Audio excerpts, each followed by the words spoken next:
2 मई 2026 को अगर आपके मोबाइल पर अचानक तेज सायरन बजे तो घबराने की जरूरत बिल्कुल नहीं है।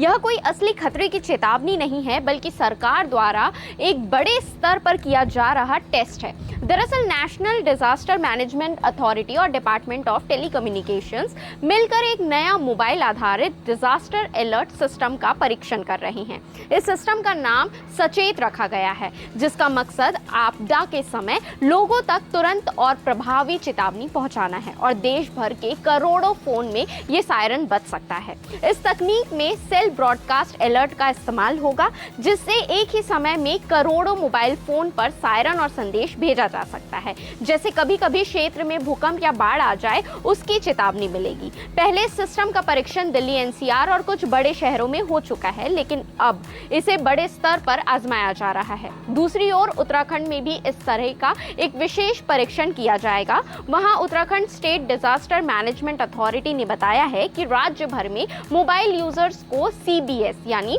सेल ब्रॉडकास्ट सिस्टम के जरिए टेस्ट अलर्ट भेजा जाएगा। यह कदम इसलिए जरूरी है क्योंकि उत्तराखंड जैसे पहाड़ी इलाकों में बाढ़, भूस्खलन, भूकंप और बादल फटने जैसी आपदाएं अक्सर होते रहती है। अब ऐसे में घबराना नहीं है, ना ही कोई खास कदम उठाना है। यह सिर्फ सिस्टम की जांच के लिए किया जा रहा है, ताकि भविष्य में किसी असली आपदा के समय लोगों तक समय रहते सही सूचना पहुंच सके। यानी ये आपकी सुरक्षा को और मजबूत बनाने की एक तैयारी है। इसे लेकर आप क्या कहेंगे? कमेंट में अपनी राय जरूर बताइएगा, और जिस किसी के भी मोबाइल में सायरन बजेगा, ये भी आप 3 मई को जरूर कमेंट में बताइएगा।